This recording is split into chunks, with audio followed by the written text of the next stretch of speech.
Welcome back, everyone. With us now is another one of our ambassador families. I would like to introduce you all to Mona and Hamid, parents of the beautiful DMG warrior, now angel, Danya. Welcome. Thank you guys so much for joining and finding time to come on and talk about her story with us. Yeah, no problem. Thank you. Mona, you posted a while back that you miss her face, even the angry ones. And I must say that I have never seen a more beautiful angry face before. And those big brown eyes showed nothing but joy in every picture. I feel like every picture that I see of her, she tells a story with her eyes. She's just a beautiful, beautiful little girl that was taken way too soon from us. I would love for you guys to share with everybody watching more about your little girl. What did she like? How was her personality? So Dania was just like the sweetest little girl, and I remember feeling like God blessed me with this little girl. Like I almost felt like I don't want to say I didn't deserve her, but it was like, she barely cried. She understood the reasons we gave her for things.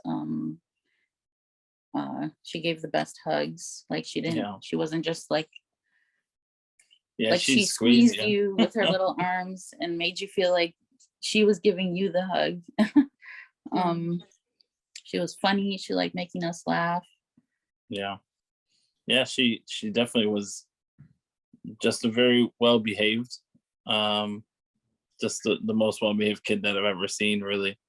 You'd ask her to do something and she'd do it, or she would say like she would say that she doesn't want to do it, but she'd have a reason, and her reason would make sense, and I'd be like, okay, well that makes sense. Or she'd want to know why, and then you'd explain why, and she'd be like, okay. Yeah, so she was very reasonable. Was she 15 years old? No. She was when she passed, she was 5 years old. So she didn't really act like most of the 5-year-olds that I know, but yeah, we would want her to like eat her vegetables or something like that, and so she would always negotiate how many and how much, and and if she gets treats. And so I tried to instill in her like some sense of business, so she would use that against me, when asking for cookies or something like that. So yeah, she was just very logical. She wasn't really too emotional type of person, but she had a lot of fun, and she just every day was just like the feeling that you get when you walk in the door and she's just there and she's baba, and like she just runs to me is just like the best feeling ever. I felt like kind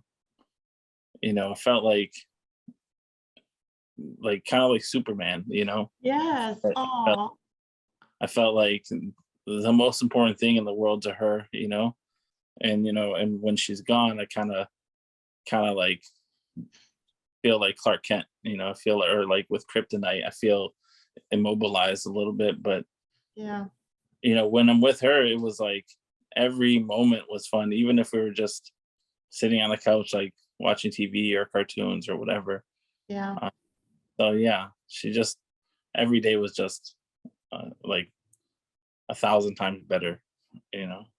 Dania loves snow. Like we live in Southern Virginia, so even in the winter, it might snow during the winter. It might not. It's so she saw snow maybe like 2-3 times in her whole life, but she would talk about it like year round. And so her funeral was in February, and it was just kind of a chilly day, but we were driving like the funeral procession to the cemetery, and it was like a 30-minute drive there. And as we were driving, it just started snowing like just, gentle flurries and Yeah, nothing where you would, it's like you'd barely even notice that it's there almost, but it just fell down so softly. and all of our family was in different cars, but as soon as we got there, we got out of our cars, we're all like, did you see the snow? Did you see the snow?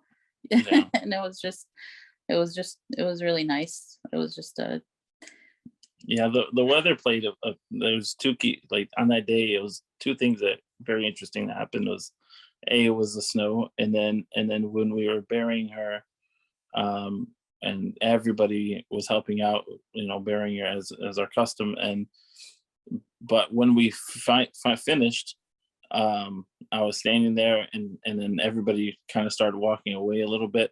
But as soon as I finished with the last like patch and making it soft and everything and smoothing it out, like the clouds opened up. It's really weird. The clouds opened up, and like the sun just right where I was standing, and on her grave, it was just like a beam of light that was like, and it was so warm. Like I remember, like I had a jacket on. And I was like, oh, I don't need a jacket. Like it was really, really warm. So those two signs kind of like gave us a lot of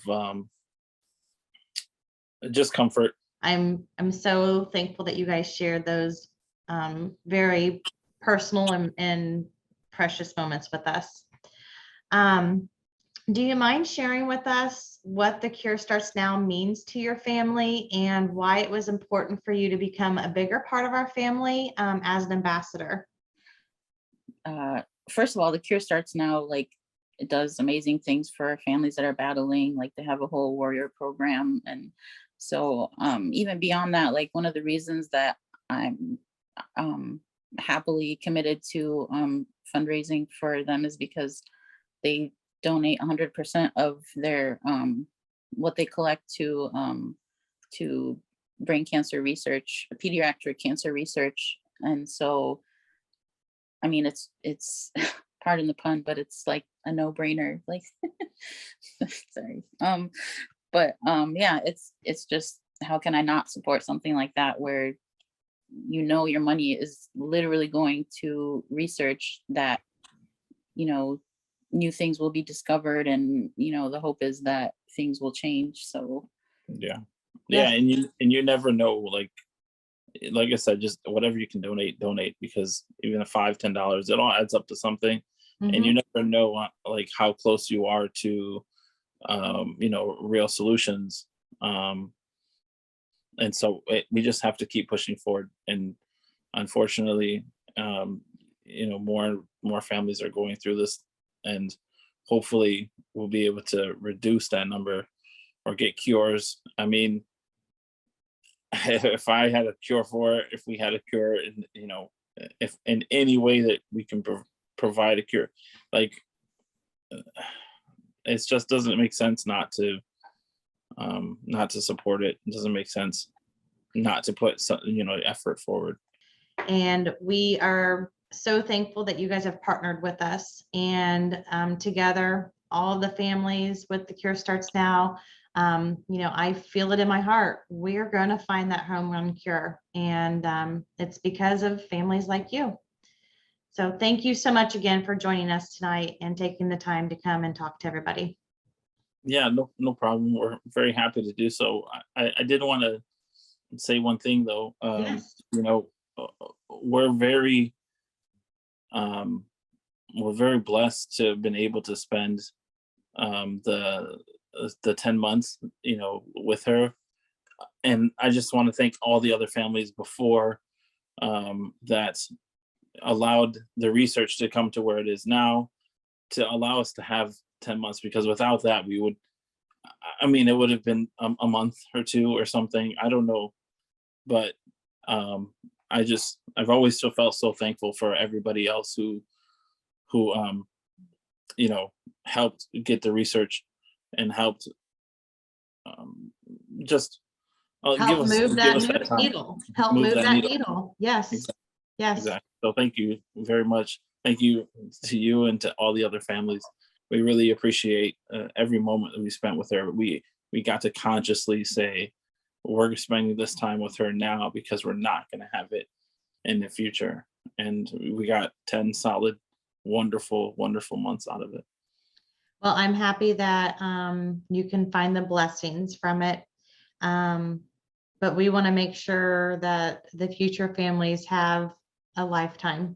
Yeah. And we truly believe family never fights alone. And as much as we wish that you were not part of this community, part of the DIPG, DMG community, it is a wonderful community full of loving people who have gone through very challenging times and continuously think about that next family. And you're one of those families, and I appreciate it.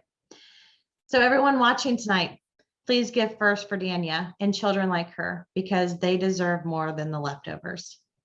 Thank you, guys. Thank you. Thank you.